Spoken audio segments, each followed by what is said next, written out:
आता आपण next chapter बघत आहोत. त्या चॅप्टरचं नाव आहे कार्बन. ठीक आहे, तो कार्बन आणि हायड्रोकार्बन अशी 2 चॅप्टर आपल्याला बघायचे आहे. त्याच्यापैकी आज आपण कार्बन बघूया, उद्या हायड्रोकार्बन आपण बघून घेऊ. ठीक आहे, तो कार्बन आणि हायड्रोकार्बनबद्दल बघायचे आहेत. काय बघायचं बरं का, लक्ष द्या सगळ्यांनी व्यवस्थित. कार्बन जर बघायला गेलो तर आपल्या आजूबाजूला जेवढ्या काही वस्तू दिसायला भेटतील मोस्टली त्याच्यामध्ये कार्बन कंटेंट आपल्याला दिसायला भेटणार आहे. राईट, जसं की प्लांट्स आहेत, ॲनिमल्स आहेत, प्लांट्स ॲनिमलपासून बनलेल्या जेवढ्या काही गोष्टी असतील या सगळ्यांमध्ये आपल्याला कार्बन दिसायला भेटत असतो. तो कार्बन जो काही आहे, कार्बन बऱ्याच ठिकाणी आपल्याला दिसायला भेटत असतो, ही बात माहिती आहे. आता याच्यावरती इथे काय काय दिले बरं का, जसं की कोळसा दिलेला आहे, नंतर खडू दिलेला आहे. राईट, कोळसा खडू झालं, पेन्सिलची लीड दिली होती, नंतर साखर दिलेलं आहे. ठीक आहे, नंतर साखर दिलेलं आहे, डायमंड दिलेला आहे. ठीक आहे, असे बरेचसे पदार्थ आता इथे ठेवलेले आहेत. तर याच्याबद्दल आता डिस्कस करूया. जो हा कोळसा आहे, हा खडू आहे, पेन्सिल जी असते पेन्सिलची आतमध्ये असणारी जी लीड आहे, नंतर पूर्ण नंतर शुगर जी आहे किंवा डायमंड जो काही आहे, हे आपण आता काय बघत आहोत, हे जे काही कोळसा, चॉक, पेन्सिलची लीड, साखर, डायमंड हे सगळे पदार्थ जर ऑब्झर्व केलं तर यांच्यामध्ये काही ना काही याच्यामध्ये अमाऊंटमध्ये आपल्याला कार्बन दिसायला भेटत असतो. हा कोळसा झाला. ठीक आहे, नंतर पुढे जर बघायला गेला चॉकला आपण म्हणतो कॅल्शियम कार्बोनेट. तो कॅल्शियम कार्बोनेट जे की एक साल्ट असतं जे पाण्यामध्ये कधी डिझॉल्व्ह होत नाही, इनसोल्युबल साल्ट आहे. तर कॅल्शियम कार्बोनेट जो की आहे, हे कॅल्शियम कार्बोनेट जो आहे ज्याला आपण चॉक म्हणतो, कोळसा झाला, नंतर चॉक झाला. ठीक आहे, यांच्यामध्ये कार्बनचं प्रदेश बघा. आता कॅल्शियम कार्बोनेट म्हणतो मी, तो कॅल्शियम कार्बोनेट म्हणजे याच्यामध्ये आपल्याला कार्बन दिसायला भेटतोय.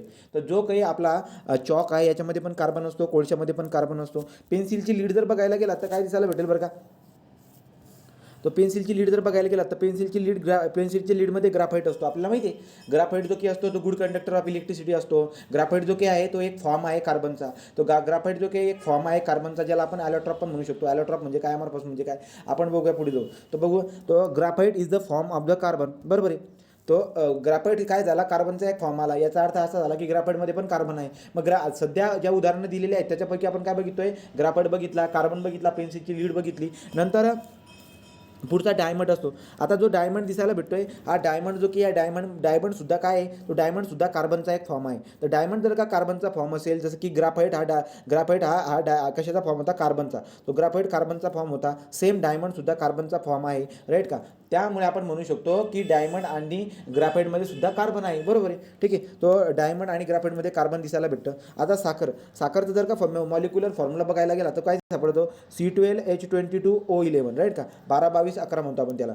तो C12H22O11 जो की ना 12-22-11 हे शुगरचं आपल्याला काय दिसायला भेटत असतं, हे शुगरचा मॉलिक्युलर फॉर्म्युला आहे.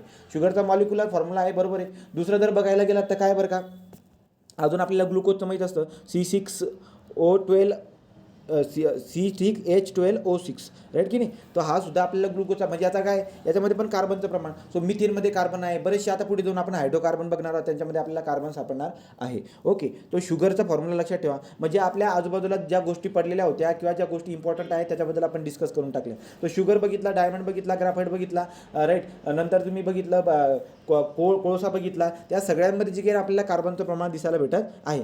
अजून जर बघायला गेला तर तुम्ही म्हणणार काय बरं का, जसं की लाकडांमध्ये कार्बन असणारे पुस्तकं तुमच्यासमोर पडलेली पुस्तकं आहेत, ते लाकडापासूनच बनलेली आहेत, वनस्पतीपासून बनलेत. तर त्याच्यामध्ये सुद्धा कार्बन दिसायला भेटणार आहे. तो टेबल झाला, वूड झाला, सगळ्यांमध्ये आपल्याला दिसायला भेटते. आता हवा जी की आहे, त्या हवेमध्ये कार्बन डायऑक्साईड दिसायला भेटत असतं आपल्याला. तो कार्बन डायऑक्साईड आहे, याचा अर्थ त्याच्यामध्ये पुन्हा आपल्याला कार्बन दिसायला भेटत आहे. बरोबर, तो हवेमध्ये असणारा जो कार्बन डायऑक्साईड आहे त्याच्यामध्ये पण कार्बनचं प्रमाण दिसायला भेटत आहे. नंतर पुढे जर बघायला गेलं तर काय, all living things content carbon. जेवढे काही वनस्पती प्राणी असतील सगळ्यांमध्ये कार्बन दिसायला भेटत असते. आणि या वनस्पती प्राण्यांपासून जे काही प्रोडक्ट भेटत असतील त्यांच्यामध्ये सुद्धा कार्बन दिसायला भेटणार आहे. ओके, आता पुढे जाऊ. जो हा कार्बन आहे आपला, तुम्ही कार्बनला पिरियडिक टेबलमध्ये जर का ऑब्झर्व केलं तर तुम्हाला दिसायला भेटणार आहे की कार्बन नॉन मेटॅलिक कॅरेक्टरिस्टिक दाखवतो. मेटॅलिक कॅरेक्टरिस्टिक दाखवतो, इलेक्ट्रोनिगेटिव्ह आहे तो. बरोबर, तो कार्बन जो काही आहे आपला, कार्बन नॉन मेटल आहे. एवढी बात आपल्याला कन्फर्म माहिती आहे की कार्बन जो काही आहे तो नॉन मेटल आहे गड्या. आता कार्बन नॉन मेटल आहे. पुढे जर बघायला गेलं तर काय, कार्बन जो की आहे आपल्या पृथ्वीच्या अर्थक्रस्टमध्ये सापडतो आणि कार्बन जे की आहे आपल्या वातावरणामध्ये सापडतो. बरोबर की नाही, तो कार्बन वातावरणामध्ये सापडतो in the form of the what, carbon dioxide. तो कार्बन डायऑक्साईडच्या फॉर्ममध्ये तो आपल्याला सापडत असतो. सांगायचं तात्पर्य काय आहे की कार्बन जे की आहे दोन याच्यामध्ये सापडणार. कार्बन फ्री स्टेटमध्ये सापडतो आणि कार्बन जो की आहे तो कंबाईन स्टेटमध्ये सापडतो. आपल्या अर्थक्रस्टमध्ये जर का आपण ऑब्झर्व करायला गेलो तर कार्बन फ्री स्टेटमध्येही सापडतो आणि कार्बन जो की आहे तो कंपाऊंड स्टेटमध्येही सापडतो. आता तुम्ही म्हणणार की फ्री स्टेटमध्ये कोणत्या याच्यामध्ये सापडतो बरं का, फ्री स्टेटमध्ये कोणत्या याच्यात सापडणार तो, आणि कंबाईन स्टेटमध्ये कुठे कुठे सापडणार, तर त्याची बात केलेली आहे. जसं की बघा, आता तुम्ही जर बघायला गेलात तर जसं की कोळसा आहे, ग्राफाईट आहे, डायमंड आहे, हे जे काही आहे या जर डायमंड जर तुम्हाला सापडत असेल याच्यामध्ये खाणीमध्ये जर तुम्हाला जर का खाणीमध्ये जर का डायमंड सापडत असेल तर तो डायमंड जो काही आहे त्या डायमंड ॲक्च्युली डायमंडचं जर का स्ट्रक्चर बघितलं ना तर डायमंडच्या स्ट्रक्चरमध्ये फक्त काय असतो, कार्बनच असतो. तो डायमंडचं जर स्ट्रक्चर बघितलं ना पूर्ण स्ट्रक्चरमध्ये फक्त कार्बन असतो, त्याच्यामध्ये हायड्रोजन वगैरे दुसरा कोणी राहत नाही. कोळशाचं जर का स्ट्रक्चर बघितलं त्याच्यामध्ये कार्बन आहे. ग्राफाईटचं स्ट्रक्चर बघितलं त्याच्यामध्ये कार्बन आहे. तो ग्राफाईट झाला, कोळसा झाला, डायमंड झाला, यांच्या स्ट्रक्चरमध्ये सगळे कार्बनच आहेत. त्यामुळे हे फ्री स्टेटमध्ये आहेत, राईट की नाही. फ्री स्टेट कोणाला म्हणतो आपण? फ्री स्टेट म्हणजे काय की त्याच्या मूल याच्यापासून जर का बनलेला असेल तो त्याला आपण फ्री स्टेट म्हणतो. सो देअरफॉर कार्बन हा पृथ्वीच्या क्रस्टमध्ये सापडत असतो. माझ्याकडून गलती झाली, ठीक आहे. आता आपण ना अगोदर याचं डिस्कशन करून घ्या, नंतर ते ॲल्युमिनियम जी की आहे ना, ॲल्युमिनियमची MCQ ची PDF टाकली होती मी, त्यानंतर डिस्कस करू. तर मग आता बघा तर काय झालं बरं का, जो काही आपला कोल, ग्राफाईट आणि डायमंड जे आहे, कोल, ग्राफाईट आणि डायमंड जे काही आहेत हे आपल्याला फ्री स्टेटमध्ये सापडतात. तो देअरफॉर काय म्हणतो आपण, कार्बन झाला, ठीक आहे, कार्बन झाला, नंतर कार्बन झाला, ग्राफाईट झाला, डायमंड झाला, हे तिघं पृथ्वीच्या याच्यामध्ये क्रस्टमध्ये आपल्याला फ्री स्टेटमध्ये सापडतात. याचं कारण जर का विचारलं तर काय सांगायचं, कारण की त्यांचे स्ट्रक्चर जे काही आहे त्यांच्या स्ट्रक्चरमध्ये सगळे कार्बनच दिसायला भेटतात, दुसरा कोणत्याही प्रकारचा इलिमेंटचा ॲटम दिसायला भेटत नाही. देअरफॉर ते फ्री स्टेटमध्ये आढळतात. परंतु बाकीचे कंपाऊंड बघा, चॉक बघा, चॉकचा जर फॉर्म्युला बघितला तर CaCO3 होता. आता CaCO3 म्हटल्यावरती चॉक जर का समजा पृथ्वीच्या क्रस्टमध्ये तुम्हाला चॉक सापडत आहे, तर पृथ्वीच्या क्रस्टमध्ये जर का तुम्हाला चॉक सापडत असतील तर तो कोणत्या स्टेटमध्ये आहे, तो कंपाऊंड स्टेटमध्ये आहे, कंबाईन स्टेटमध्ये काय, कारण की त्याच्यासोबत कार्बनसोबत कॅल्शियम आणि ऑक्सिजन पण आहेत. तो देअरफॉर कार्बन जो काही आहे तो कंपाऊंड स्टेटमध्ये पण सापडतो, कार्बन जो काही आहे तो आपल्या फ्री स्टेटमध्ये देखील सापडत असतो. अजून बरेचसे उदाहरणं आपल्याला देतात ते कंबाईन स्टेट आणि याची, ठीक आहे. सो जसं की कार्बन डायऑक्साईड, आता जर तुम्हाला बोललो मी, सांगा बरं का, कार्बन डायऑक्साईड आपल्याला सापडत असतो पृथ्वीमध्ये किंवा वातावरणामध्ये. कार्बन डायऑक्साईड सापडतो, तर आता कोणत्या स्टेटमध्ये असणार तुम्ही म्हणाल, नक्कीच कार्बन डायऑक्साईड जो काय आहे तो कोणत्या स्टेटमध्ये असतो, आपल्या कंबाईन स्टेटमध्ये. मग कार्बन डायऑक्साईड कंबाईन स्टेटमध्ये आहे, कॅल्शियम कार्बोनेट कंबाईन स्टेटमध्ये आहे, मार्बल कंबाईन स्टेटमध्ये आहे, कॅलामाइन म्हणून एक असतं, कॅलामाइन ज्याला झिंक कार्बोनेट म्हणतात, तो झिंक कार्बोनेट कॅलामाइन जे काय आहे ते पण कंबाईन फॉर्ममध्ये असणार आहे. ओके, तो कंबाईन फॉर्ममध्ये आपल्या बऱ्याचशा गोष्टी दिसायला भेटत असतात, ठीक आहे. तर लक्षात घ्यायचं, हा कार्बन जो शब्द आहे ना, हा कार्बन शब्द जो की आहे हा लॅटिन वर्ड आहे. कार्बन कोणता शब्द आहे, लॅटिन वर्ड आहे. तो कार्बन जो काही आहे तो लॅटिन वर्ड आहे, एवढं लक्षामध्ये ठेवायचं. काल आपण बरेचसे शब्द बघितले, कोणते शब्द बघितले बरं का, जसं की सायक्लॉन जो काही आहे तो सायक्लॉन ग्रीक वर्ड असतो, राईट का. त्यानंतर तुम्ही सुनामी बघितलं, सुनामी जपानी वर्ड असतो. असे बरेचसे शब्द आपल्याला दिसायला भेटत असतात. तसं याला पण लक्षात ठेवून घेऊया की जो की कार्बन आहे, कार्बन आपला लॅटिन वर्ड आहे. याचा मिनिंग काय होत असतो बरं का, कार्बोचा मिनिंग होत असतो, कोळसा होत असतो, Coal.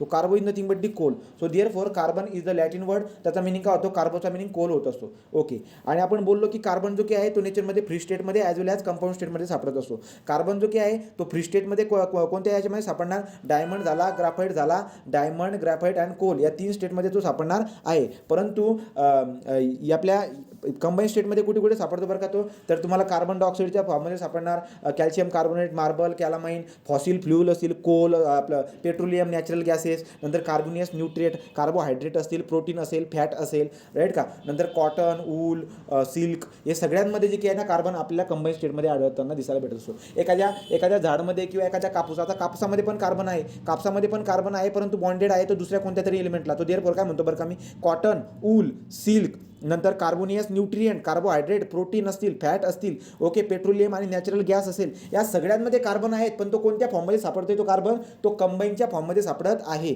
Okay, carbonate, calcium carbonate असेल, मार्बल असेल, कॅलामाइन असेल, कार्बन डायऑक्साईड, या सगळ्यांमध्ये जो काही आपला कार्बन आहे तो कंबाईन फॉर्ममध्ये आपल्याला सापडताना दिसायला भेटत असतो. फ्री स्टेटमध्ये तो कशामध्ये आहे, फक्त graphite, diamond and the coal. Okay का, इथपर्यंत कळालं का. रिपीट करायची जरूरत असेल तर सांगत चला, ठीक आहे. पुढे जाऊ. तर पुढे जर बघायला गेलं तर आता काय बरं का, आता आपल्याला बघायचं यार की how to test that the things contain the carbon. एखाद्या गोष्टीमध्ये कार्बन आहे हे कसं ओळखायचं बरं का, एखाद्या गोष्टीमध्ये कार्बन आहे हे कसं ओळखायचं. तर एखाद्या गोष्टीमध्ये कार्बन आहे हे ओळखण्यासाठी आपण काय करत असतो, त्या वस्तूला जाळायचं. जाळल्यामुळे काय होईल बरं का, त्याच्यामध्ये असणारा कार्बन जो आहे तो बाहेरच्या वातावरणाच्या ऑक्सिजनसोबत रिॲक्शन करेल आणि कार्बन डायऑक्साईड बाहेर फेकेल. बाहेर निघणारा कार्बन डायऑक्साईडची रिॲक्शन आपण काय करायची बरं का, तो लक्षात घ्या. जो की बाहेर येणारा कार्बन डायऑक्साईड आहे, त्या बाहेर येणाऱ्या कार्बन डायऑक्साईडचं लाईम वॉटर जो काही आहे आपला लाईम वॉटर, ज्याला आपण कॅल्शियम हायड्रॉक्साईड म्हणतो, CaOH ब्रॅकेटच्या बाहेर दोन जो काही असतो आपण याला लाईम वॉटर म्हणतो, बरोबर. तर मग आता जो काही आपला कार्बन डायऑक्साईड बाहेर आलेला आहे रिॲक्शन करून, काय बोललो बरं का मी, एखाद्या गोष्टीमध्ये कार्बन आहे की नाही हे चेक करण्यासाठी काय करावं, त्या गोष्टीला शिलगवायचं. शिलगवल्यानंतर काय होईल बरं का, त्याच्यामध्ये असणारा कार्बन बाहेरच्या वातावरणामध्ये असणाऱ्या ऑक्सिजन सोबत रिॲक्शन करणार आणि कार्बन डायऑक्साईड बाहेर वातावरणामध्ये पसरताना दिसायला भेटेल. हा कार्बन डायऑक्साईड जर का लाईम वॉटर सोबत जर का रिॲक्शन केली, तो लाईम वॉटरमध्ये जर का समजा सोडलं तर ते लाईम वॉटरचा कलर कसा होऊन जाईल, लाईम वॉटर टर्न मिल्की. तो लाईम वॉटर कसं होऊन जाईल बरं का, मिल्की. जर लाईम वॉटर मिल्की जर का झालं, याच्यामध्ये जर का लाईम वॉटर जर का मिल्की झालं तर समजून घ्यायचं की याच्यामध्ये कार्बन आहे. तो कार्बन ओळखण्याचा हा एक तरीका आपल्याला दिसायला भेटत असतो, ठीक आहे. मग आता कार्बनबद्दल काय, कार्बनचा सिम्बॉल C आहे माहिती आहे, कार्बन नॉन मेटल आहे हे पण माहिती आहे. कार्बनचा ॲटॉमिक नंबर किती असतो रे, atomic number of the carbon is what, पटापट सांगा, ॲटॉमिक नंबर ऑफ कार्बन किती असतो, 6 असतो. इलेक्ट्रॉनिक कॉन्फिगरेशन 2 आणि 4. तो जर बघायला गेला तर शेवटच्या कक्षेमध्ये किती असते, 4 इलेक्ट्रॉन असतात. त्यामुळे आपण याला काय म्हणतो, टेट्रा व्हॅलेंट. याला काय म्हणतो आपण, carbon is a tetravalent element. तर कार्बन जो काय आहे टेट्रा व्हॅलेंट इलिमेंट आहे, नॉन मेटॅलिक त्याचं कॅरेक्टरिस्टिक आहे. ॲटॉमिक नंबर त्याचा 6 आहे. ॲटॉमिक मास नंबर किती असेल रे जनरली, ॲटॉमिक मास नंबर किती असतो याचा, तो कार्बनचा ॲटॉमिक मास नंबर 12 असतो, राईट. इलेक्ट्रॉनिक कॉन्फिगरेशन झालं. व्हॅलेन्सी किती असते, आता याची व्हॅलेन्सी बघायला गेला तर 4 व्हॅलेन्सी असते, राईट. लक्षात घ्यायचं, कार्बन बॉन्डिंग करतो, कोणासोबत बॉन्डिंग करतो, वेगळ्या हायड्रोजन म्हणा, हायड्रोजन ऑक्सिजन सोबत बॉन्डिंग करणार किंवा कार्बन सोबत सुद्धा बॉन्ड करत असतो. आता बॉन्ड दोन प्रकारचे असतात, एक आयनिक बॉन्ड असतो आणि एक कोव्हॅलेंट बॉन्ड असतो. आयनिक बॉन्डपासून आपल्याला आयनिक कंपाऊंड भेटतो, कोव्हॅलेंट बॉन्डपासून आपल्याला कोव्हॅलेंट कंपाऊंड भेटतील, ठीक आहे. लक्षात घ्यायचं, जो काही आपला कार्बन कोणासोबत पण काय होणार आहे, बॉन्ड करणार आहे. तो कार्बन कोणासोबत पण बॉन्ड तयार करून कंपाऊंड तयार करणार आहे. लक्षात काय ठेवायचं, लक्षात घ्या, लक्षात काय ठेवायचं, कार्बन जो बॉन्ड बनवेल, कार्बन कोणासोबत पण बॉन्ड बनवू द्या, कार्बन जो बॉन्ड बनवत असतो तो बॉन्ड नेहमी काय असतो, कोव्हॅलेंट बॉन्ड असतो. तो बॉन्ड काय असतो, नेहमी कोव्हॅलेंट बॉन्ड. कोव्हॅलेंट बॉन्ड म्हणजे काय बरं का, शेवटच्या कक्षामध्ये असणारे इलेक्ट्रॉन जे आहेत ना ते शेअर करतात, एकमेकांना शेअर करतात आणि एकमेकांना शेअर करून स्टेबल होऊन जातात, राईट का. एक आयनिक बॉन्ड होता, आयनिक बॉन्डमध्ये आपण काय बघितलं होतं, ज्याच्यामध्ये देवाणघेवाण होत असते. देवाणघेवाण म्हणजे काय बरं का, हा इलेक्ट्रॉन देतो आणि दुसरा जो काही तो इलेक्ट्रॉन घेतो, याला आपण आयनिक बॉन्ड म्हणत असतो. आणि असं देऊन घेऊन जे त्यांच्यामध्ये इलेक्ट्रोस्टॅटिक फोर्स तयार होत असतो, आयनिक कंपाऊंड बघितलं होतं ना आपण त्याच्यामध्ये. आणि कोव्हॅलेंट बॉन्डमध्ये काय घडत असतं, कोव्हॅलेंट बॉन्डमध्ये काय असतं बरं का, समजा दोन ॲटम आहेत, तर दोन ॲटम जे की या दोघांना जुडायचं असेल, तर दोघांना जुडायचं, समजा दोघांना जुडण्यासाठी काय करावं लागतं, तर दोघांना जुडण्यासाठी याला काही थोडीशी इलेक्ट्रॉन द्यावे लागतात आणि त्याला काहीतरी शेअर करावं लागतं. तो इलेक्ट्रॉनची शेअरिंगमुळे काय बनत असतो, कोव्हॅलेंट बॉन्ड. मग सांगायचं तात्पर्य काय होतं की कार्बनमुळे जेवढे काही बॉन्ड तयार होत असतात, ते बॉन्ड नेहमी कोव्हॅलेंट बॉन्ड असतात. आणि कोव्हॅलेंट बॉन्ड म्हणजे काय, sharing of the electron in nothing but the covalent bond. But ionic bond म्हणजे काय बरं का, आयनिक बॉन्ड म्हणजे काय, गेन करायचं, देणं किंवा घेणं, इलेक्ट्रॉनचं देणं किंवा घेणं जे काही असतं त्याला काय म्हणतो आपण, आयनिक बॉन्ड आपण म्हणत असतो, ओके. आता पुढे जाऊया. तो प्रश्न विचारला आहे, what type of the bond carbon forms, so carbon forms the covalent bond. तो कोव्हॅलेंट बॉन्ड तयार करतो, लक्षात राहू द्या. ॲटॉमिक नंबर सांगितला, इलेक्ट्रॉनिक कॉन्फिगरेशन सांगितलं, कार्बन शेअर इलेक्ट्रॉन, ठीक आहे. तो carbon share 4 electron to attain the stability. तो कार्बन काय करतो, त्याच्या शेवटच्या कक्षेमध्ये असणारे 4 इलेक्ट्रॉन शेअर करतो. दुसरा कोणी असेल तर दुसरा पण 4 इलेक्ट्रॉन शेअर करेल. तो 4 आणि 4 तो तुम्हाला दिसायला भेटेल, 8 जण येऊन जातील आणि मग कार्बन बी स्टेबल होऊन जाईल आणि दुसरा कोण असेल ना तो बी स्टेबल होऊन जाईल. मग दुसरा कोण बरं का, दुसरा असा की ज्याच्यावर शेवटच्या कक्षेमध्ये एक तर 4 इलेक्ट्रॉन असतील, किंवा समजा आता आपण मिथेन बोलतो, मिथेनमध्ये काय होईल बरं का, आता कार्बन आहे, हा इथं हायड्रोजन आणि हायड्रोजन. मग हा एक इलेक्ट्रॉन देऊन देतो, आपण एक इलेक्ट्रॉन देऊन देतो, आपण एक इलेक्ट्रॉन देतो आणि कार्बन पण 4 इलेक्ट्रॉन देऊन देतो. मग त्यामुळे काय होतं माहिती काय, 1 2 3 4 आणि कार्बनने दिलेले 4 8 इलेक्ट्रॉन देऊन देतात. त्यामुळे सगळेचे सगळे याच्या पण शेवटच्या कक्षेत 8 8 8 म्हणजे सगळेजण स्टेबल होऊन जातात. तो सगळेजण काय होतात, स्टेबल. मग sharing of electron is nothing but what, covalent bond. आपण याच्यामध्ये शिकणार आहोत, ते कशामध्ये, हायड्रोकार्बनमध्ये. पुढे जाऊ.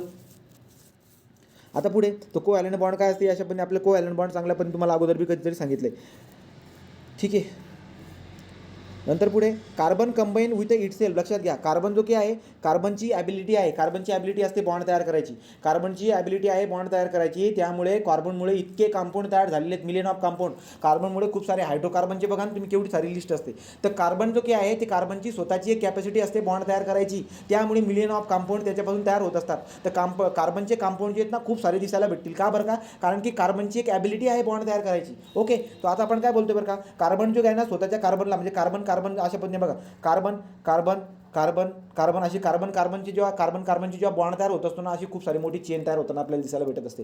तर म्हणतात काय बरं का, की कार्बन जेव्हा स्वतःसोबत बॉन्ड तयार करत असतो, तर त्याच्यामुळे जी काय आहे लॉंग चेन तयार होऊन जात असते. जे की तुम्ही ती चेन बघितली पण असणार अशा पद्धतीने बघा, carbon carbon carbon carbon carbon carbon carbon carbon, right की नाही, सगळ्या ठिकाणी कार्बन कार्बन अशा पद्धतीने. ओके, तर कार्बन जे की आहे स्वतःसोबत बॉन्ड तयार करून खूप मोठी चेन तयार करत असतो. जसं की तुम्हाला आता ही चेन कशामध्ये सापडेल बरं का, कार्बनची डायमंडमध्ये सापडेल. सांगा बरं का रे, ही कार्बनची जी की चेन आहे, कार्बन सगळीकडे कार्बन, हे डायमंड, ग्रॅफाईट आणि कोलमध्ये सापडेल असं म्हणतोय मी तुम्हाला. का बरं का सांगा, ग्राफाईट, डायमंड आणि याच्यामध्ये सापडेल का बरं का, कार्बनची तुम्हाला अशा पद्धतीने बॉन्ड का सापडतील ग्राफाईट? फ्री स्टेट मध्ये असते ना. कारण की ग्राफाईट वगैरे जे काही आहे ते नेहमी कशामध्ये, फक्त कार्बन पासूनच बनलेले आहेत. ते सगळे कार्बन पासून बनलेले आहेत, ते फ्री स्टेटमध्ये आहेत. So therefore okay. नंतर मग बघा, आता इथं जर बघायला गेलं तर काय दिसायला भेटतंय बरं का, इथं जर बघायला चेन ऑफ द 4 कार्बन, हा एक कार्बन आहे, एकमेकांना असं जोडलेले आहेत. तर अशी एक चेन आपल्याला तयार होताना दिसायला भेटते. अशा चेन जे काही आहेत तयार झालेल्या असतात. तर कार्बन स्वतःसोबत बॉन्ड तयार करून खूप सारी मोठी चेन तयार करत असतो, लक्षात घ्या. आणि त्यांच्यामध्ये बनणारा बॉन्ड नेहमी कोव्हॅलेंट बॉन्ड असतो. कोव्हॅलेंट बॉन्ड म्हणजे काय तेही सांगितलं. नंतर पुढे काय, आता लक्षात घ्या, कार्बन जो बॉन्ड स्वतःसोबत बनवत आहे, कार्बनचा जो बॉन्ड बनत असतो, कार्बन बॉन्ड समजा, कार्बन बॉन्ड हा कार्बन बॉन्ड खूप स्ट्रॉंग असतो. कार्बन बॉन्ड जो काय आहे खूप स्ट्रॉंग असतो. सांगा बरं का, या कार्बन बॉन्डला कोण ब्रेक करतो रे? कार्बन बॉन्डला कोण ब्रेक करत होता बरं का, याच्या अगोदर कोण ब्रेक करत होता कार्बन बॉन्डला इन्व्हायरमेंटमध्ये? ते छोटे मायक्रो ऑर्गॅनिझम कार्बन बॉन्डला काय करतात, ब्रेक करतात. कार्बन बॉन्डला ब्रेक करतात एनर्जी घेऊन, तुम्हाला आठवत असेल बरोबर का. तर मग आता हे कार्बन बॉन्ड जे आहेत ना खूप स्ट्रॉंग आहे. तो स्ट्रॉंग असण्यासाठी त्यांना ब्रेक करण्यासाठी एनर्जी पण लागत असते इन्व्हायरमेंटमध्ये. आपण याला डिटेलमध्ये बघितलं होतं, ठीक आहे. तर पुढे chain of the 4 carbon atom, नंतर कॅन, ठीक आहे. आता ही तुम्हाला एवढी दाखवलेली, पण ही चेन खूप मोठी म्हणत असते. पुढे सो कॅटिनेशन कोणाला म्हणतो बरं का, सो कॅटिनेशन म्हणजे काय, ability of a carbon to form the bond. कार्बनची स्वतःची एक ॲबिलिटी असते बॉन्ड तयार करायची, त्याला आपण कॅटिनेशन म्हणत असतो. ओके, या कॅटिनेशन प्रॉपर्टीमुळे कार्बनपासून खूप सारे कंपाऊंड तयार होत असतात, वेगवेगळे कंपाऊंड तयार होत असतात. तर कार्बनच्या स्वतःची एक ॲबिलिटी आहे बॉन्ड तयार करण्याची, त्या ॲबिलिटीला आपण कॅटिनेशन म्हणत असतो. आणि हे कॅटिनेशनमुळे जे काय आहे कार्बनचे खूप सारे कंपाऊंड आपल्याला तयार होताना दिसायला भेटत असतात. कार्बन इज अ टेट्राव्हॅलेन्सी, राईट का. तो कार्बन जो काय टेट्राव्हॅलेन्सी आहे, तो कार्बन कॅटिनेशन आणि टेट्राव्हॅलेन्सी असल्या कारणे मिलियन ऑफ कंपाऊंड तयार होत असतात. नंतर पुढे आता तुम्ही जर बघायला गेलात कोणते बरं का, जसं की कार्बनमध्ये कोल आहे, ग्राफाईट आहे, कोल, ग्राफाईट, नंतर पुढे काय अजून, कोल झाला, ग्राफाईट झाला आणि आपलं डायमंड झाला. हे जे काही 3 आहेत, हे 3 जे काही आहेत हे ॲक्च्युली आपल्याला प्युअर स्टेटमध्ये म्हणजे फ्री स्टेटमध्ये सापडतात. यांच्यामध्ये कार्बन आहे, सगळे कार्बन दिसायला भेटतात. आता तुम्ही जर बघायला गेलात तर यार यांच्यामध्ये मी कार्बन आहे, याच्यामध्ये मी कार्बन आहे, याच्यामध्ये मी कार्बन आहे, परंतु ते असं दिसायला वेगवेगळे काय आहेत बरं का. जसं की हिरा दिसायला वेगळा दिसतोय, त्याला वेगळं चकाकी पण वेगळी आहे. नंतर जर बघायला गेलात तर कोल जो आहे तो ब्लॅक कलरचा आहे, ग्राफाईट जो आहे तो पण ब्लॅक कलरचा आहे. तर यांच्या दिसणं म्हणजे काय, फिजिकल प्रॉपर्टी. तर फिजिकल प्रॉपर्टीमध्ये आपल्याला चेंज दिसायला भेटतोय, बट त्यांची केमिकल प्रॉपर्टी सारखी असते. सांगायचं तात्पर्य काय बरं का आता, की काय जे आपल्या फ्री स्टेटमध्ये समजा आपला जो काही कार्बन फ्री स्टेटमध्ये सापडला आहे, कोल झाला, नंतर डायमंड झाला, ग्राफाईट झाला. तो डायमंड, ग्राफाईट आणि कोल यांचं जर तुम्ही ऑब्झर्व करायला गेलं तर सगळ्यांमध्ये कार्बनच आहे. सगळ्यांमध्ये कार्बन असून सुद्धा ते आपल्याला दिसायला वेगवेगळे का दिसतात, याचा अर्थ त्यांच्यामध्ये असणारी फिजिकल प्रॉपर्टी वेगळी आहे. सो आपण काय बोलत असतो की कार्बनचे जे की हे फॉर्म आहेत, कोणते फॉर्म बरं का, ज्याच्यामध्ये आता कार्बन कशामध्ये, ग्राफाईटमध्ये बी कार्बन आहे, डायमंडमध्ये बी कार्बन आहे, कोलमध्ये पण कार्बन आहे, तिघांमध्ये कार्बन आहे, तरी पण दिसायला वेगळे दिसायला भेटतात. हे कार्बनचे तिघं फॉर्म आहेत, जे फ्री स्टेटमध्ये आहेत, परंतु तिघं वेगळे दिसायला भेटतात का, कारण की त्यांची फिजिकल जी काही प्रॉपर्टी आहे ती वेगळी आहे. आता ही फिजिकल प्रॉपर्टी वेगळी आहे, हे कशावर डिपेंड करतं, the physical properties depend upon the structure inside it. मग त्यांच्यामध्ये असणारं जे काही स्ट्रक्चर आहे, ग्राफाईटमध्ये असणारं स्ट्रक्चर, डायमंडमध्ये असणारं स्ट्रक्चर आणि ग्राफाईट आपलं कोलमध्ये असणारं स्ट्रक्चर, ग्राफाईट, कोल आणि डायमंडमध्ये असणारं जे काही स्ट्रक्चर आहे, अरेंजमेंट जे काही आहे, त्या अरेंजमेंटनुसार त्यांना हे वेगवेगळे कलर वगैरे प्राप्त झालेले आहेत. तर the physical property of this form of the carbon, हे जे काही कार्बनचे फॉर्म्स जे काही आहेत 3 याच्यामध्ये सांगितलेले, यांची फिजिकल प्रॉपर्टी डिपेंड करून जाते स्ट्रक्चरवरती, ठीक आहे. So various physical property forms element exit allotrope. तर त्यामुळे लक्षात घ्या ॲलोट्रॉप म्हणून एक टर्म आली. तर आपण काय बोललो बरं का, की ग्रॅफाईटमध्ये कार्बन आहे, डायमंडमध्ये कार्बन आहे, कोलमध्ये पण कार्बन आहे. तो देअरफॉर आपण काय म्हणून देतो, की graphite, diamond and the coal are the form of carbon. हे कार्बनचे काय आहेत, फॉर्म आहेत. हे कार्बनचे फॉर्म आहेत, पण ती दिसायला सारखे नाही आहेत. का दिसायला सारखे नाही आहेत? कारण की त्यांची फिजिकल प्रॉपर्टी सारखी नाही आहे. सो देअरफॉर आपण काय म्हणतो, की आपण काय म्हणतो बरं का, की कार्बनचे जे की फॉर्म आहेत, कार्बनचे जे की फॉर्म आहेत त्यांची फिजिकल प्रॉपर्टी वेगळी आहे, परंतु केमिकल प्रॉपर्टी काय असते, सारखी असते. केमिकल प्रॉपर्टी त्यांच्यामधली सारखी काय बरं का, कार्बन कार्बन सगळ्यामध्ये आहे, त्यामुळे आपण काय म्हणतो, केमिकल प्रॉपर्टी त्यांच्यामध्ये सारखी आहे. तो सांगता आपण काय लक्षात ठेवतो बरं का, की कार्बनचे खूप सारे फॉर्म आहेत, त्या फॉर्ममधले फिजिकल प्रॉपर्ट्या वेगळ्या असतात, पण केमिकल प्रॉपर्ट्या जे काही आहेत, केमिकल प्रॉपर्ट्या सारख्या असतात. त्यामुळे जे काही फॉर्म आहेत त्यांना आपण ॲलोट्रॉप म्हणत असतो. त्यांना काय म्हणतो आपण, ॲलोट्रॉप. तो व्हॉट मीन बाय ॲलोट्रॉप बरं का, allotrope is nothing but the what, allotrope is the form of the carbon. Allotrop is the form of the carbon. So allotrop is the form of the carbon have different physical property but same chemical property. लक्षात राहील का रे, different physical property due to the internal structure between them, right का, त्याच्यामुळे ते physical property वेगळे दिसायला भेटतात. लक्षात राहील का हा पॉईंट? ठीक आहे. So various physical form in which the element allotrope. पुढे जाऊया. तो बघा आता आपण काय केले बरं का, जो कार्बन जो की आहे, कार्बनचे ॲलोट्रॉप म्हणजे काय, कार्बनचे फॉर्म जे की आहेत, कार्बनचे फॉर्म म्हणजे काय, ज्यांच्यामध्ये फक्त कार्बन आहे. सो कार्बनचे फॉर्म आहेत, कार्बनचे फॉर्म कोणते, graphite, coal and the diamond, कार्बनचे फॉर्म आहेत. ओके.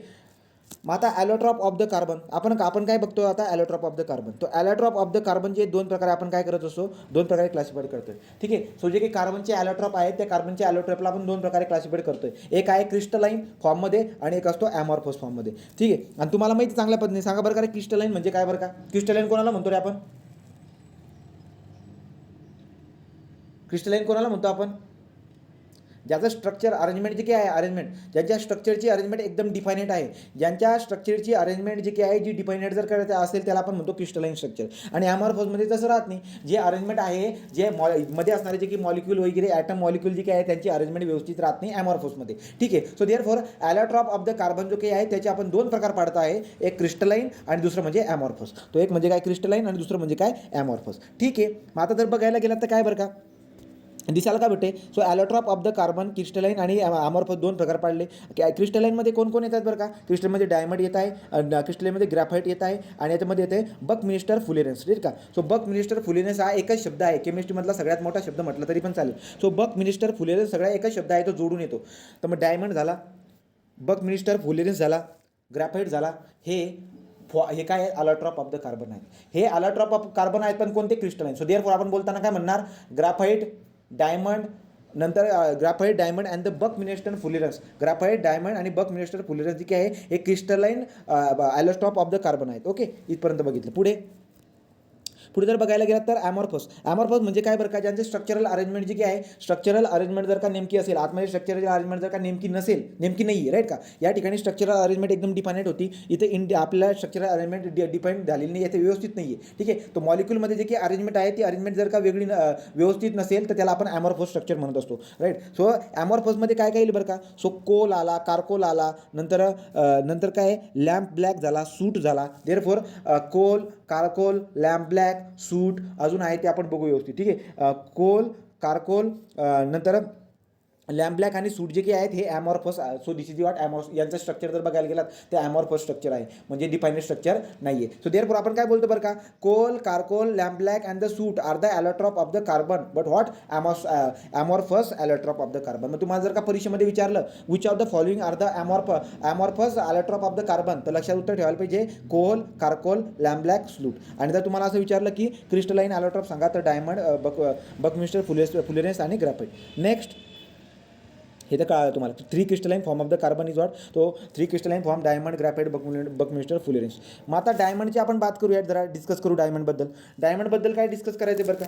तर डायमंडबद्दल जर बघायला गेला तर डायमंड जो आहे तो कलरलेस असतो, डायमंड जो आहे तो ट्रान्सपरंट असतो, नंतर काय बरं का तो चमकतो. तो डायमंड जो आहे चमकतो एवढी बात माहिती आपल्याला. डायमंड जो आहे तो ट्रान्सपरंट असतो आणि कलरलेस पण असतो. कलरलेस आहे, ट्रान्सपरंट आहे आणि चमकत असतो डायमंड. ही बेसिक प्रॉपर्टी झाली. नंतर आपण बघायला गेलं तर डायमंड जो काय आहे तो हार्ड असतो. डायमंड एवढा हार्ड असतो की त्याच्याने आपण काच पण कापू शकतो. सो डायमंड जो काय आहे तो डायमंड हार्ड असतो. It does not conduct electricity. Diamond जो काय आहे तो इलेक्ट्रिसिटी कंडक्ट करत नाही. But pure diamond is a dot of the what. तो प्युअर डायमंड काय असतो बरं का रे, pure diamond is a good conductor of what, heat heat, तर गुड कंडक्टर ऑफ हीट आहे. जर का डायमंडला जर का तुम्ही जाळलं तर डायमंडला जाळल्यानंतर काय बाहेर पडेल बरं का सांगा. डायमंडला जर का समजा आपण जाळलं तर जाळल्यावरती काय बाहेर पडेल रे. फक्त काय बाहेर पडेल बरं का.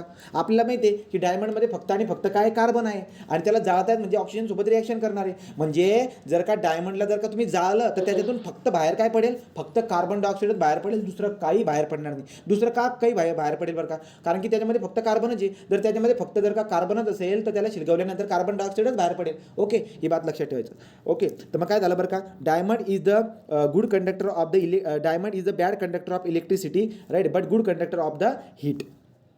नंतर काय, डायमंडला जर का बर्न केलं strong heating produce the carbon dioxide only. तो डायमंडला जर का तुम्ही हीट केलं तर त्याच्यामध्ये फक्त कार्बन डायऑक्साईडच पडलं का, कारण की त्याच्यामध्ये फक्त कार्बनच आहे. Because diamond is the what, diamond जो आहे फ्री स्टेटमध्ये आपल्याला दिसायला भेटत असतो. ओके, ही बात झाली. पुढे तर नंतर made up of the C atom only, तो कार्बन ॲटमपासूनच बनलेला आहे, त्यामुळे जो काय त्याला शिलगवल्यानंतर कार्बन डायऑक्साईड बाहेर पडत असतो. आता आपण डायमंडबद्दल बघत आहोत. जर डायमंडचं जर का तुम्ही क्रिस्टलाइन स्ट्रक्चर बघितलं ना, small crystal is a very big molecule of the carbon. तर तुम्ही जर का अरेंजमेंट बघितली डायमंडची, ही अशा पद्धतीने अरेंजमेंट असते बघा.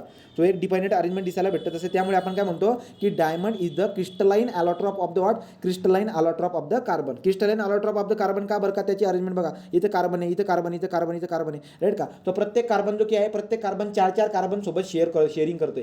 प्रत्येक कार्बन हा 4 कार्बन सोबत शेअरिंग करत आहे. आता मला सांगा, एक कार्बन जर का समजा 4 कार्बन सोबत जर का शेअरिंग करत असेल, म्हणजे एकाला 1 इलेक्ट्रॉन देत असेल, दुसऱ्याला 1 इलेक्ट्रॉन देत असेल, एकाला 1 इलेक्ट्रॉन देत असेल, एकाला 1 इलेक्ट्रॉन देत असेल, असं 4 कार्बन जर का समजा 1 इलेक्ट्रॉन जर का देऊन देत असेल तर काय घडेल बरं का रे. हा एक कार्बनचा हे आहे आणि हा काय करतोय, इकडे समजा असे कार्बन आहेत, हा याला एक देऊन देतो, याला एक देऊन देतो, याला एक देऊन देतो, याला एक देऊन देतो, बरोबर. तर असे देऊन काय करणार, तो शेअरिंग करून तो स्वतःला स्टेबल करण्याचा प्रयत्न करतो. तो देऊन देतो, बरोबर का, तो देऊन देतो, पण त्याच्या कक्षेमध्ये 8च राहणार आहे. ठीक आहे.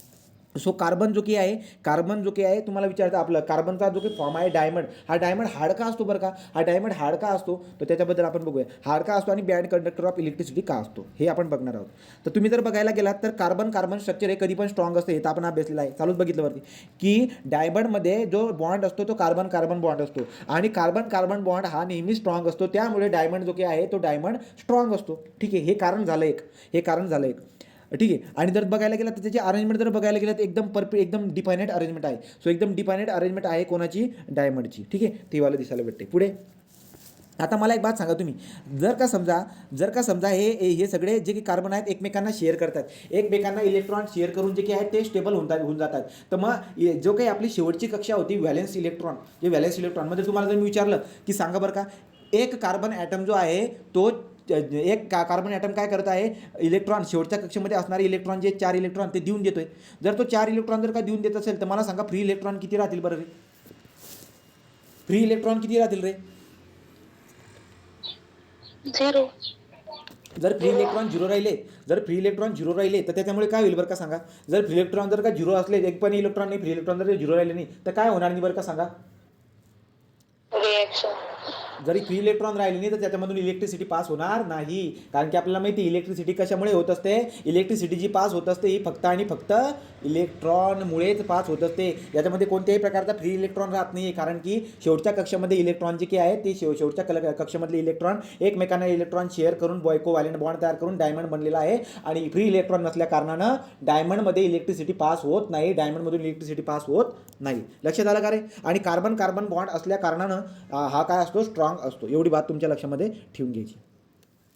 चला पुढे जाऊ. तर पुढे जर बघायला गेलात तर काय बरं का, आता हे बघा, each carbon atom link the 4 carbon atom by strong covalent bond. तो स्ट्रॉंग कोव्हॅलेंट बॉन्ड त्यामुळे डायमंड हार्ड आहे आणि 4 कार्बन ॲटम सोबत बॉन्डिंग करत आहे, त्यामुळे शेअरिंग होते. तो 4 जर काय हे केलं तर कोणत्याही फ्री इलेक्ट्रॉन राहणार नाही, त्यामुळे त्याच्यामधून इलेक्ट्रिसिटी पास होणार नाही. Right. Next, actual molecule is very big molecule. आता दिसायला एवढी डायग्राम दाखवत आहेत, पण जर बघायला गेलात तर खूप मोठं जाळं आहे ते. डायमंडचं जर बघायला गेलात ना, खूप मोठं जाळं आहे ते. कार्बनचे खूप मोठं जाळं आपल्याला दिसायला भेटणार. ठीक आहे. So very rigid structure, hardest non naturally occurring substance. तर आपण काय म्हणतो की निसर्गामध्ये सापडणारा सगळ्यात हार्डेस्ट जो काही आपला हिरा आहे, राईट, अंडर मेकिंग. याचा वापर कशासाठी करतो आपण वापर करत असतो ग्लासला कट करण्यासाठी, स्ट्रॉंग ड्रिलिंगसाठी. तो स्ट्रॉंग ड्रिल वगैरे जर काय ड्रिल बनवण्यासाठी ते ड्रिलचे मशीन जे काही असतात ना, त्या स्ट्रॉंग ड्रिलमध्ये सुद्धा हिऱ्याचा वापर करतात. आपण याच्या अगोदर पण बघितलेला आहे ते. ठीक आहे. सो यूज ऑफ द डायमंडमध्ये बघू ते. त्याचा मेल्टिंग पॉईंट पण आपल्याला काय दिसायला भेटेल, स्ट्रॉंग असल्या कारणाने त्याचा मेल्टिंग पॉईंट पण हाय आहे. So carbon carbon bond is a strong therefore diamond is the diamond जो काही आहे तो डायमंड हार्ड असतो आणि त्याचा मेल्टिंग आणि बॉइलिंग पॉईंट सुद्धा हाय असतो. नंतर नॉन कंडक्टर ऑफ इलेक्ट्रिसिटी सांगितलं तुम्हाला मी, तो 4 व्हॅलेन्स इलेक्ट्रॉन असतात. No electron free electron does not conduct the electricity. ही बात तुम्हाला कळून गेली. पुढे जाऊ.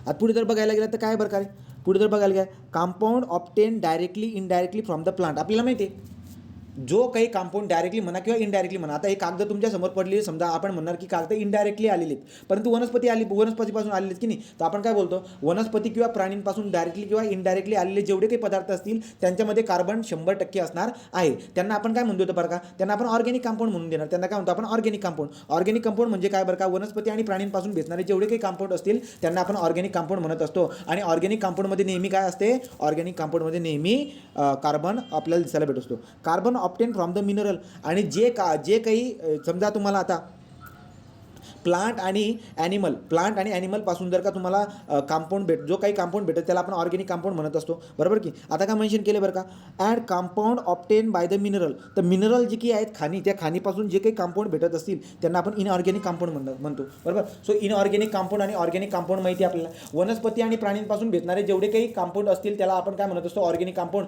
आणि मिनरलपासून भेटणारा जो काही कंपाऊंड आहे आपला त्यांना काय म्हणतो आपण, त्यांना इनऑर्गॅनिक कंपाऊंड आपण म्हणत असतो. आता पुढे जर बघायला गेलं तर काय, all the organic compound content carbon.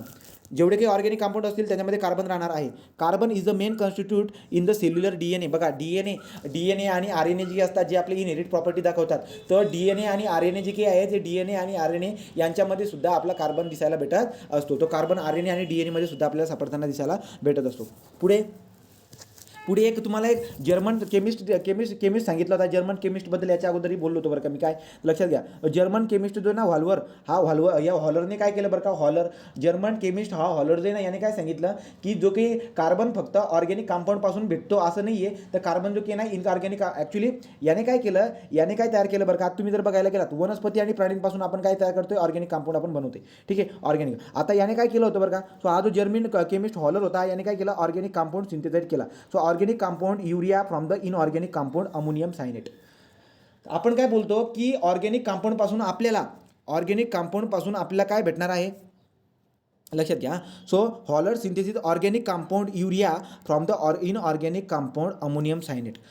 हॉलरने काम केलं होतं काय बरं का, अमोनियम सायनेट जो की आहे हा एक इनऑर्गॅनिक कंपाऊंड होता. या इनऑर्गॅनिक कंपाऊंडपासून त्याने ऑर्गॅनिक कंपाऊंड मिळवला होता. तर तुम्हाला जर का प्रश्न विचारला की इनऑर्गॅनिक कंपाऊंडपासून ऑर्गॅनिक कंपाऊंडमध्ये सुरुवातीला सगळ्यात अगोदर कोणी काय विषय केला होता, लक्षात ठेवायचं हॉलर. तो जर्मन केमिस्ट हॉलर जो की आहे त्याने ऑर्गॅनिक कंपाऊंड बनवला कशापासून, इनऑर्गॅनिक कंपाऊंडपासून. तो इनऑर्गॅनिक कंपाऊंड कोणता होता, अमोनियम सायनेट. तो अमोनियम सायनेट या इनऑर्गॅनिक कंपाऊंडपासून त्याने युरिया तयार केला. हा युरिया आपला काय होता, युरिया जो की होता तो आपला ऑर्गॅनिक कंपाऊंड होता. तो युरिया जो की आहे ऑर्गॅनिक कंपाऊंड आहे, लक्षात राहायचं. तो ही बात लक्षात राहते. पुढे जर गेला तर काय बरं का, रिॲक्शन पण दिलेले.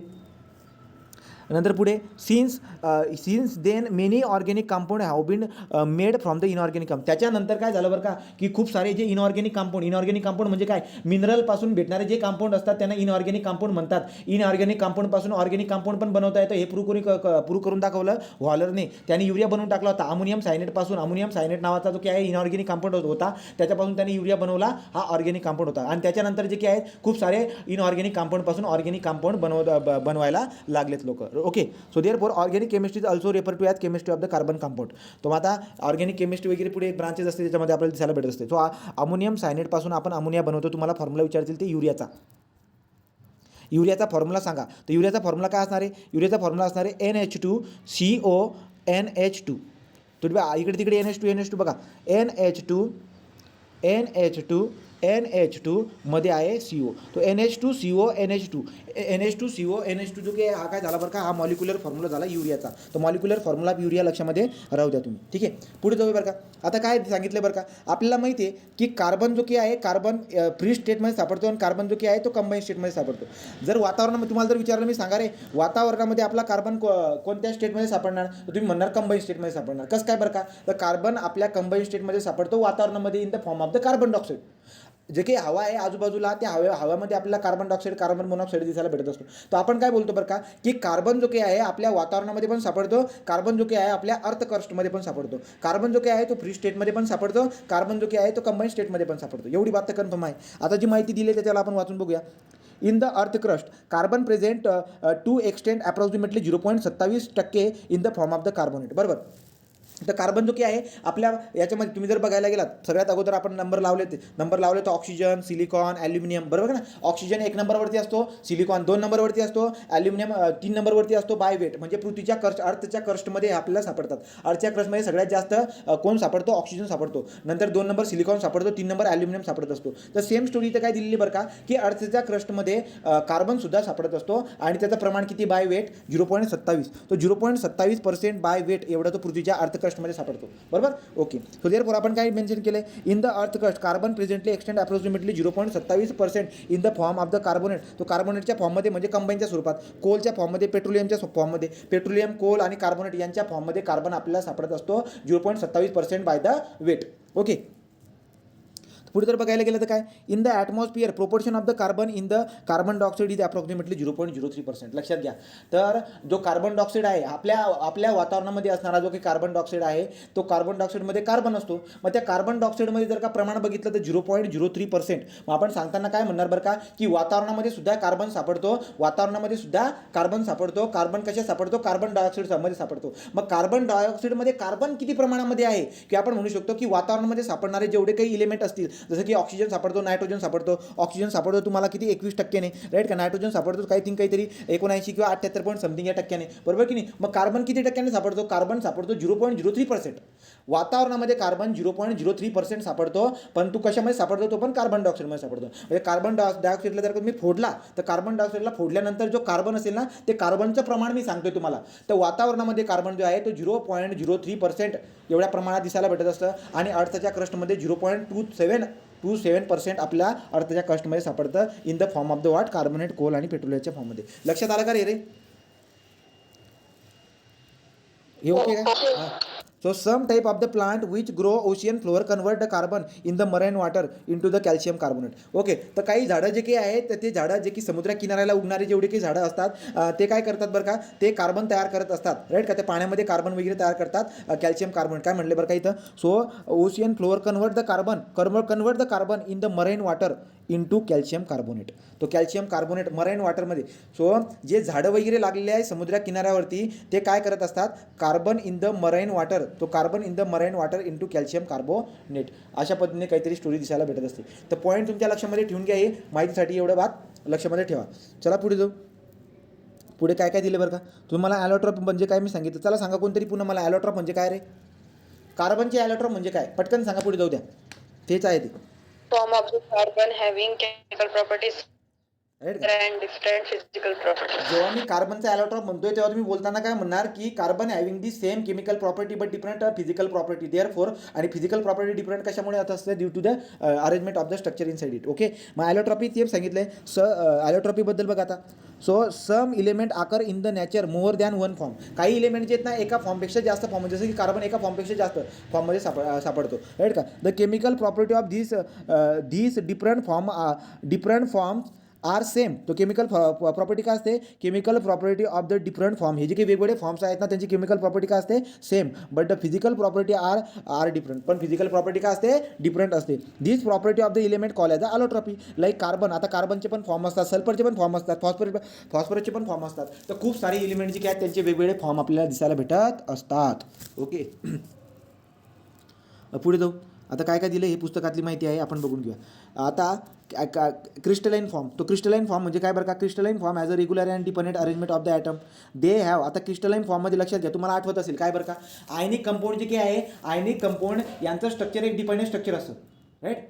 तो डिपेंडेंट स्ट्रक्चर असल्या कारणाने काय बघितलं आपण रे, आयनिक कंपाऊंडचं जे स्ट्रक्चर आहे ते डिपेंडेंट असतं. त्यामुळे त्याचा मेल्टिंग आणि बॉइलिंग पॉईंट काय असतो, त्याचा मेल्टिंग आणि बॉइलिंग पॉईंट आपल्याला जास्त दिसायला भेटत असतो. मग क्रिस्टलाइन स्ट्रक्चर जे काही आहे त्या क्रिस्टलाइन स्ट्रक्चरचं पण जर मेल्टिंग आणि बॉइलिंग पॉईंट जर बघायला गेलं तर मेल्टिंग आणि बॉइलिंग पॉईंट पण काय असतं, जास्त. So melting and the boiling point सुद्धा जास्त असतं. Crystalline regular and dependent arrangement. Crystalline form as dependent geometrical shape, sharp edge, plane surface, right. आणि carbon has a 3 crystalline allotrope. आणि कार्बनचे 3 क्रिस्टलाइन ॲलोट्रॉप असतात. नावं काय काय सांगितली सांगा रे. कार्बनचे क्रिस्टलाइन फॉर्म असतात आणि ॲमॉर्फस फॉर्म असतात. आपण प्रकार पाडलेत ना, ॲलोट्रॉप ऑफ द कार्बनचे क्रिस्टलाइन फॉर्म आणि ॲमॉर्फस फॉर्म. क्रिस्टलाइन फॉर्ममध्ये किती ॲलोट्रॉप सांगितले होते मी तुम्हाला? 3. ग्राफाईट, डायमंड आणि फुलेरिन्स. ओके, हे 3 सांगितले होते. आणि ॲमॉर्फसमध्ये मी तुम्हाला 3-4 सांगितले होते. कोल सांगितलं होता, चारकोल, कोल झाला, चारकोल झाला, सूट झाला, असे 3-4 सांगितले होते. बघा आता डायमंडबद्दल काय काय माहिती. Diamond is the crystalline form of the allotrope of the carbon. Diamond is the crystalline form of the allotrope of the carbon.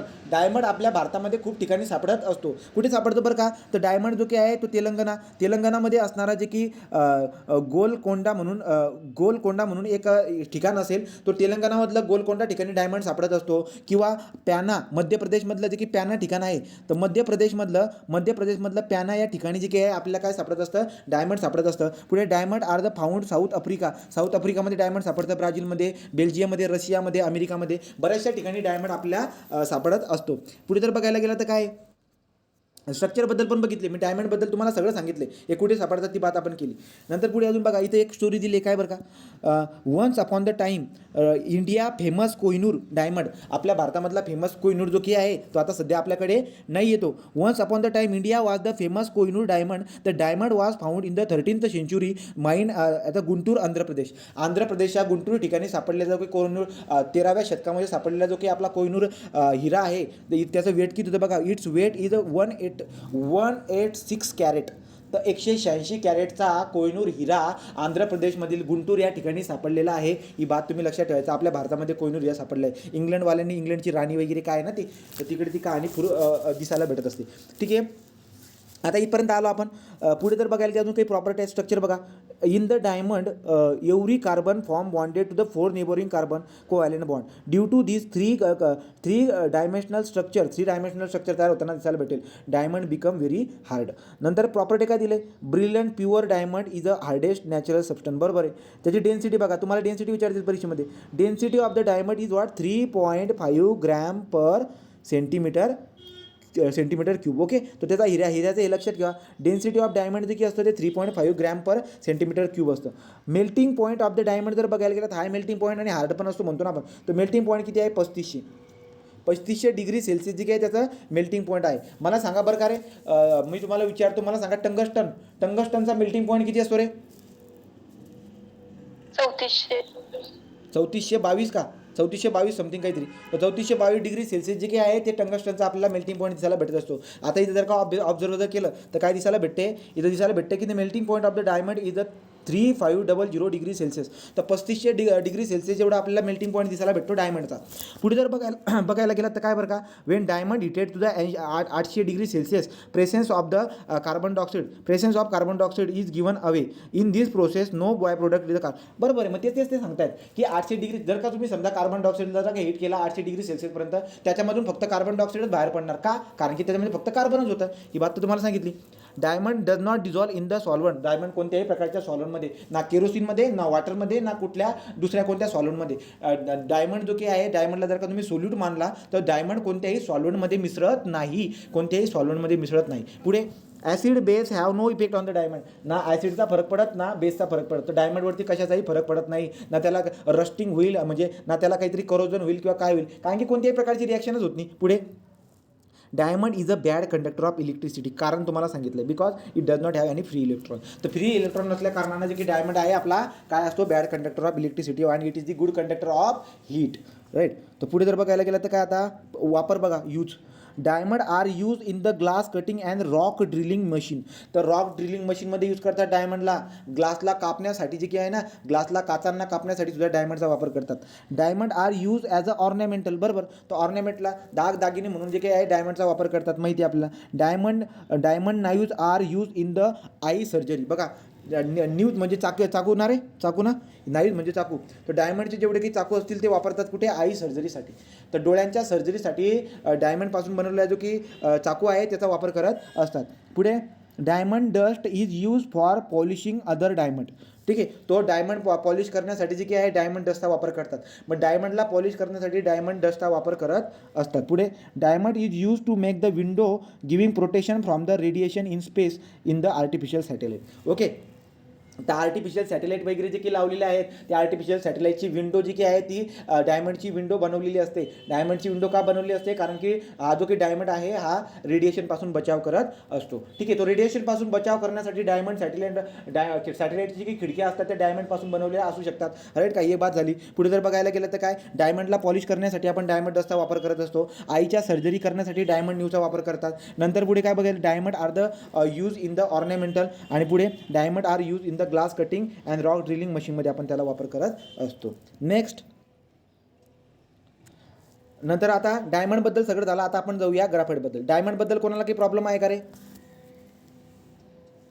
ठीक आहे, आता जाऊ आपण ग्राफाईटबद्दल. आता ग्राफाईट जर बघायला गेलं तर काय दिसायला भेटेल, ग्राफाईट जो आहे त्याचा कलर ग्रेइश कलर असतो. एक मिनिट. हां, आता ग्राफाईट जर बघायला गेलात तर ग्राफाईट कसा असतो बरं का दिसायला? सो ग्राफाईट जो काय आहे ग्रेइश ऑपॅक कलरचा. ठीक आहे, so graphite is a greyish and the opaque colour. Sorry greyish black कलरचा असतो. ऑपॅक म्हणजे काय बरं का? सो ऑपॅक आता इथे ट्रान्सपेरंट आहे, राईट का? इथं ऑपॅक आहे. ऑपॅक म्हणजे रिफ्लेक्शन आपल्याला दिसायला भेटणार आहे. तो ट्रान्सपरंट असतो, आरपार आपल्याला किरण जाताना दिसायला भेटणार, हा ऑपॅक आहे. So this is greyish black कलरचा असतो, ऑपॅक असतो ग्राफाईट. पुढे जर बघायला गेलं तर ग्राफाईटचा वापर आपण पेन्सिलमधलं लीड बनवण्यासाठी करत असतो, राईट. हा सॉफ्ट असतो आणि स्लिपरी असतो. तो जर टच केला तर सॉफ्ट आणि स्लिपरी तुम्हाला दिसायला भेटेल. आता आपण बघणार की हा सॉफ्ट आणि स्लिपरी का असतो. ग्राफाईट हा सॉफ्ट आणि स्लिपरी का असतो, graphite good conductor of electricity का असतो, हे आपल्याला बघणं जरुरी आहे. ज्याप्रमाणे आपण बोललो की डायमंड हा हार्ड असतो आणि गुड कंडक्टर ऑफ इलेक्ट्रिसिटी असतो, त्याचे कारण पण बघितले आपण. सेम दोघांचे आपल्याला ते कारण बघायचे आहेत. मग बघा बरं काय. So graphite are the good conductor of electricity, okay, right. And graphite is a soft and the slippery. So graphite soft आणि स्लिपरी असतो, ही बात आपण बघितली. पुढे different chemical property, different physical and the chemical, different physical property but same chemical property, right. तो आता जर तुम्ही बघायला गेलात, आपल्याला माहिती हे ॲलोट्रॉपचे डिफिनेशन देऊन दिले. नंतर याचं जर बघायला गेला तो ग्राफाईट ॲलोट्रॉप ऑफ द कार्बन आहे. ग्राफाईटमध्ये फक्त कार्बन ॲटम असतो, हे तर माहिती आहे आपल्याला. नंतर ग्राफाईटला जर का जाळला तर त्याच्यामधून फक्त काय बाहेर पडेल, कार्बन डायऑक्साईड बाहेर पडेल. या प्रॉपर्टी तुमच्या लक्षामध्ये आहेत. नंतर पुढे आता मला सांगा आपण काय बोललो बरं का, ग्राफाईट डायमंड आणि फुलरिन जे आहे हे काय आहेत, हे क्रिस्टलाइन फॉर्म आहेत. क्रिस्टलाइन फॉर्म काय आहेत बरं का, कारण की यांच्यामध्ये डिफायनेट स्ट्रक्चर आहे. जे अरेंजमेंट आहे ना, arrangement of the atoms are जो आर डिफायनेट, तर definite arrangement of the atom आहे, त्यामुळे आपण त्याला क्रिस्टलाइन स्ट्रक्चर म्हणत असतो. ही बात तुम्हाला माहिती आहे. पुढे जर गेलं तर काय दिसायला भेटतं बरं का, ते बघा. हे स्ट्रक्चर आहे आपल्या ग्राफाईटचं. आता तुम्ही डायमंडचं स्ट्रक्चर बघितलं असणार, तुमच्या डोक्यामध्ये असेल ते. आता हे ग्राफाईटचं स्ट्रक्चर बघा. तो ग्राफाईटचं स्ट्रक्चर जर बघायला गेला तर अशा पद्धतीने लेअरमध्ये असतात. सो लेअर बाय लेअर, हा बघा, हा असा लेअर बाय लेअर जो की आहे ना, हे स्ट्रक्चर लेअरमध्ये असतात. So this is what. आता हा एक लेअर आहे, त्याच्या काही अंतरावरती अजून एक लेअर असतो. कशा पद्धतीने बरं का, समजा हा this is one layer of the carbon, right. Structure is different from the डायमंडपासून स्ट्रक्चर वेगळं आहे. बघा, डायमंडचं स्ट्रक्चर काहीतरी वेगळंच होतं, याचं स्ट्रक्चर काहीतरी वेगळंच आहे. सो देअरफॉर आपण काय म्हणतो की diamond and the graphite are differ from the what, कोणत्या प्रॉपर्टीपासून डिफरंट आहेत ते एकमेकांपासून. Diamond and graphite physical property, okay. तर पुढे जर बघायला गेलं तर काय बरं का, आता इथं बघा गंमत बघा रे. एक कार्बन जो की आहे, एक कार्बन ॲटम किती जणांना शेअरिंग करतोय रे? एक कार्बन ॲटम किती जणांना शेअरिंग करतोय सांगा बरं का. एक कार्बन किती? तीन.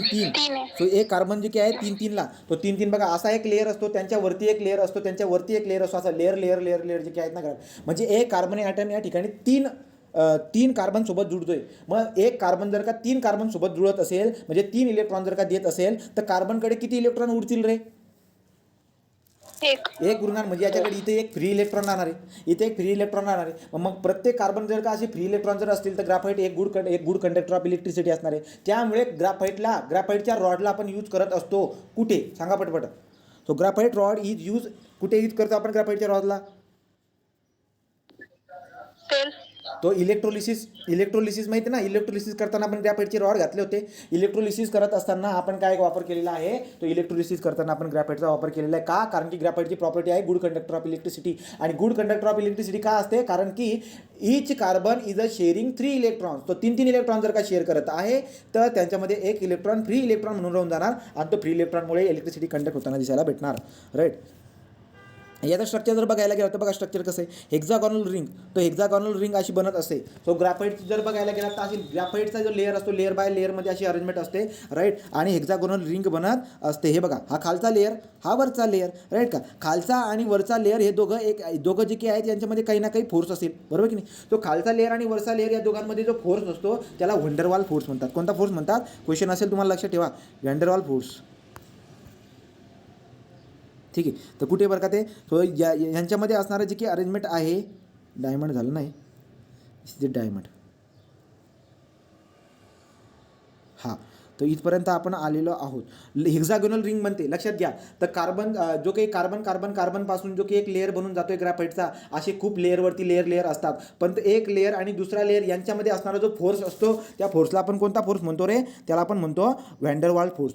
तो व्हँडरवाल फोर्स म्हणतो. आणि बघा, हा वरचा लेअर आहे, हा खालचा लेअर आहे, हे दोघं लेअर एकदम बढिया आहेत व्यवस्थित. परंतु या दोघांमध्ये असणारा जो की फोर्स जो असतो याला म्हणतो आपण व्हँडरवाल फोर्स. हा व्हँडरवाल फोर्स वीक असतो. हा व्हँडरवाल फोर्स कसा असतो, वीक असतो. त्यामुळे काय बरं का, हा लेअर इकडे शिफ्ट होऊन जाईल, हा लेअर इकडे शिफ्ट होऊन जाईल. तर ते एकमेकांवरती अशी शिफ्ट होऊ शकतात का, because of the what, weak force. तर त्या दोघांमध्ये वीक फोर्स आहे. वीक फोर्स कोणता, व्हँडरवाल. तो व्हँडरवाल फोर्स जो काही आहे हा वीक फोर्स असतो. दोन लेअरमध्ये हा व्हँडरवाल फोर्स जो वीक फोर्स आहे हा असल्या कारणानं हा लेअर इकडे सरकू शकतो, हा लेअर इकडे सरकू शकतो, एकमेकांवरती सरकू शकतात. त्यामुळे ग्राफाईट जो असतो तो सॉफ्ट असतो आणि स्लिपरी असतो, राईट का. सो ग्राफाईट जो काही सॉफ्ट आणि स्लिपरी असायचं कारण काय सांगितलं मी तुम्हाला, की त्यांच्यामध्ये असणारा जो व्हँडरवाल फोर्स आहे तो एक वीक फोर्स असतो. आणि वीक फोर्स असल्या कारणानं जे की लेयर्स आहेत ग्राफाईटचे बॉन्डिंगचे लेअर जे काही आहेत ते एकमेकांवरती अशी इकडे तिकडे होऊ शकतात, अशा पद्धतीने, राईट. तर layer can be slide over another, एकमेकांवरती स्लाइड झाले की ते सॉफ्ट आणि स्लिपरी प्रॉपर्टी दाखवतील. ओके. सो पुढे जाऊ. So soft and the slippery, the layer can slide one another, इथपर्यंत बात ओके असेल. पुढे जाऊया.